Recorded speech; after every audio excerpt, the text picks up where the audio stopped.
Amis, nous sommes aujourd'hui le 10 juillet 2023.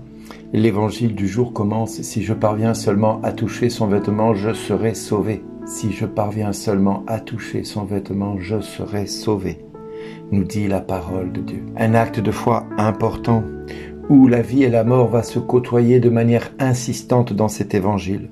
D'abord auprès de cette femme qui est morte socialement, mort socialement dans ce peuple qui considère que toutes les femmes qui ont une hémorragie sont coupées de la société parce qu'elles rendent les autres personnes qu'elles touchent ou qu'elles viennent s'approcher impures par le contact ou par le fait de les approcher.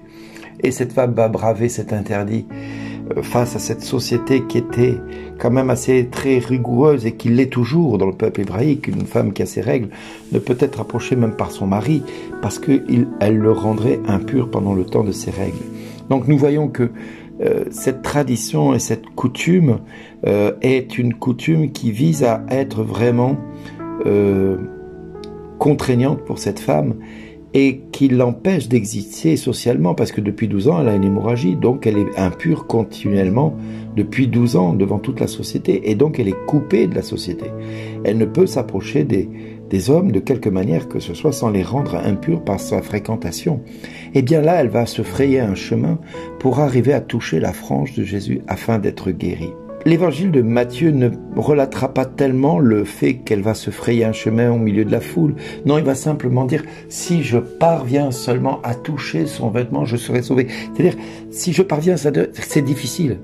Parce qu'il y a peut-être beaucoup de monde, parce que peut-être ce n'est pas de l'ordre du jour, c'est peut-être parce que c'est pas facile à s'approcher,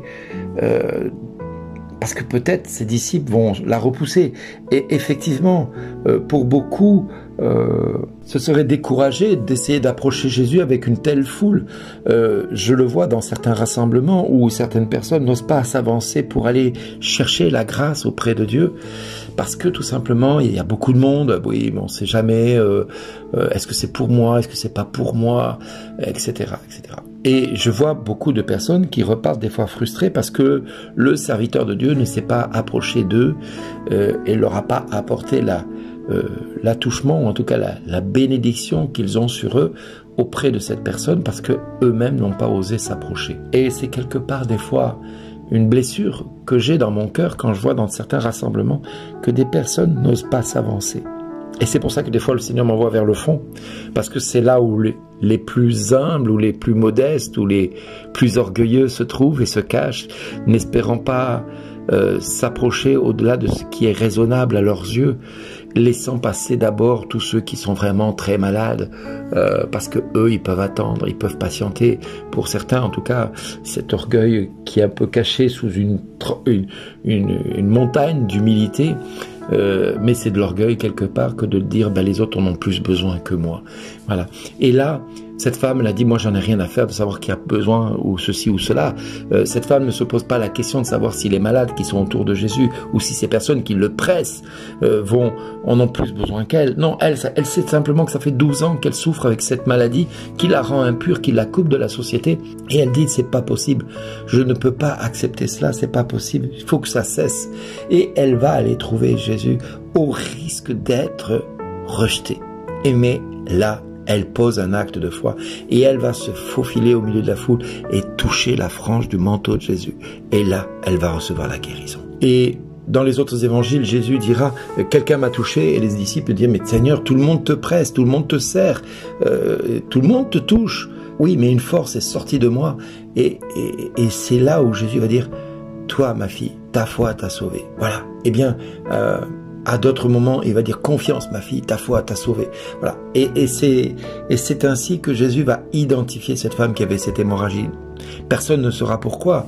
Il dit « ta foi t'a sauvée. » Mais elle saura qu'elle est complètement guérie instantanément parce que cette foi est allée jusqu'à toucher cette frange du manteau de Jésus. Et je dis des fois, n'ayez pas peur d'avancer vers un serviteur de Dieu, parce que cet homme notable qui avait sa fille qui était morte, à ses yeux, puisqu'il le dit lui-même, ma fille est morte à l'instant dans l'évangile de Matthieu, ce qui ne sera pas le cas dans l'évangile de Marc, puisqu'il dira, ma fille encore si jeune est la dernière est à la dernière extrémité, vient lui imposer les mains pour qu'elle soit sauvée et qu'elle vive. Mais elle est à la dernière extrémité, on ne parle pas de mort, c'est-à-dire qu'elle est en train de mourir, puisque l'évangile de Luc va le répéter aussi, parce qu'il avait une fille unique d'environ 12 ans qui se mourait. Et tandis que Jésus s'y rendait, les foules le pressaient au point de l'étouffer. Voyez, et ce jeune homme, cet homme, Jaïr, qui va plutôt venir voir pour sa fille qui avait 12 ans. Dans l'évangile de Luc, c'est vraiment rapporté. Sa fille avait 12 ans. Dans l'évangile de Marc, elle est encore si jeune. Et dans l'évangile de Matthieu, il n'est plus question d'âge, mais simplement qu'elle est morte, simplement. Voilà, ma fille est morte à l'instant. Donc on voit l'urgence pour cet homme de venir chercher le salut auprès de Jésus pour sa fille. Et cette jeune fille était condamnée à être coupée des vivants par la mort, et cette femme qui avait les pertes de sang était coupée déjà de la société par cette hémorragie. Elle était donc morte socialement. Eh bien Jésus nous demande parfois de pousser un acte de foi vers quelque chose qui nous semble impossible à franchir. La mort et l'impureté ne doivent pas être quelque chose qui nous empêche de nous approcher de Jésus. La mort ne doit pas nous séparer de la possibilité que Jésus vienne nous toucher et nous rétablir dans la vie. Et c'est ce qu'il va faire justement pour cet homme auprès de sa fille et auprès de cette femme qui avait cette hémorragie de sang.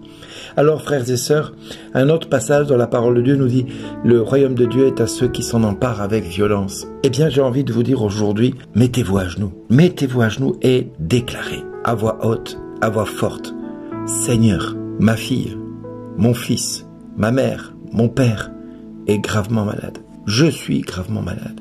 Je ne peux pas rester ainsi. Je touche la frange de ton manteau à l'instant même parce que je sais que si je la touche, je vais être guéri. » Eh bien, faites cet acte de foi, de vous emparer du royaume de Dieu avec cette authenticité d'acte de foi que vous allez commettre. Parce que c'est là où Jésus nous attend tous et toutes. Et si vous avez l'opportunité d'aller dans un rassemblement et qu'un serviteur de Dieu passe pas très loin, n'ayez pas peur d'aller toucher son épaule en disant... ou son pied, peu importe que vous allez toucher de son corps, allez et touchez-le et demandez à Jésus, Seigneur, je veux m'emparer de la guérison qui réside sur cet homme que tu as déposé, sur cette femme de Dieu que tu as déposée. Je veux m'emparer de la guérison pour ma vie personnelle, pour mon enfant, pour mon père, pour ma mère, pour ma sœur. N'ayez pas peur de poser un acte de foi comme cette femme qui était coupée de la société à cause de ses hémorragies. Eh bien Jésus lui a dit, ma fille, confiance, ta foi t'a sauvé. Et Jésus va vous dire à chacun et à chacune de vous, confiance mon fils, ma fille, ta foi t'a sauvé. Merci d'exister.